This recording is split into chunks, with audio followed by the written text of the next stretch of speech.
Hello, my name is Roger Watson. I'm the Editor-in-Chief of the Journal of Advanced Nursing. I'm the editor of Nursing Open, and I'm also an editorial board member of the Wiki Journal of Medicine. Today I want to talk to you briefly about journal metrics, primarily about citations. So I want to tell you what citations are, then their use in generating impact factor and itch indices, and finally, briefly, I'll cover alternative metrics or Altmetrics, which are new metrics that are becoming more popular.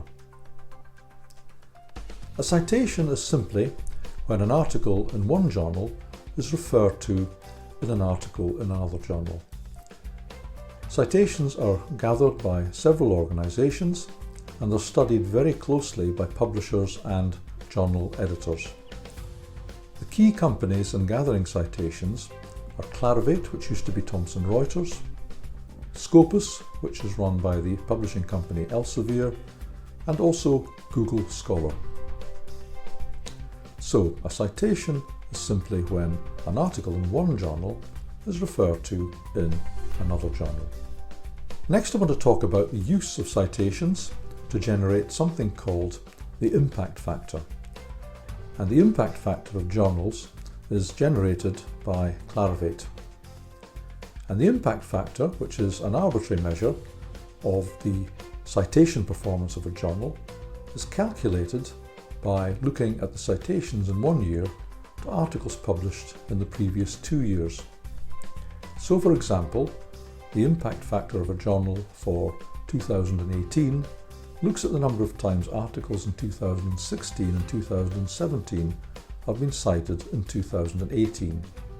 Note that it doesn't include articles cited within the year that the impact factor was generated. So it's a performance measurement for the citation of journals. It is an arbitrary measurement, however, it has stuck. It's used internationally as a gold standard. It remains very controversial, I have to say. This is not the place to go into the controversies.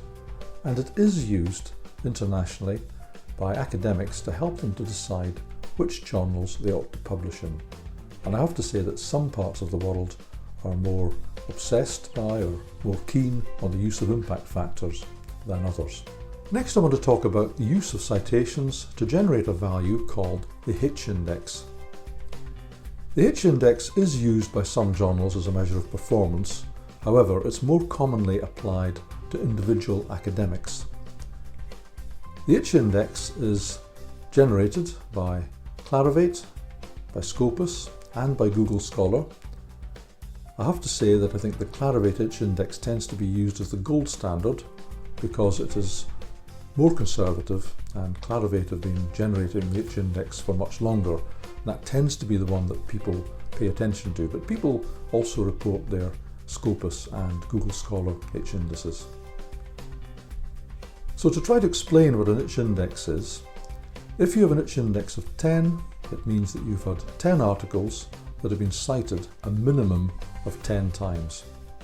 You may have published 100 articles, and some of those may well have been cited more than 10 times, but others will not have been cited at least 10 times. And it's where the number of citations and the number of articles cross over, if you like, that the H index is calculated. So for example, to increase your H index to say 11, you would then have to have 11 articles that have been published a minimum of 11 times. So that's what the H index is. It is an arbitrary measure, it's an interesting measure. It remains, like all uses of citations, controversial. The one beauty of the H index is that it's very difficult to manipulate it. It's relatively easy to manipulate your total citations. You get other people to cite your papers, which you shouldn't do, or you cite them excessively yourself, which again you shouldn't do. However, to increase the H index, you have to have citations to a specific group of articles and to make sure that they're all cited a certain number of times. As I say, the one beauty of the H index, whatever people think of it, is that it's very difficult to manipulate. It's reckoned that established academics ought to have 1 unit of H index for every year they've been an academic. So if someone's been an academic for 10 years, they ought to have an itch index of at least 10. However, that, like every other reference to the itch index, remains controversial. But that's what the itch index is.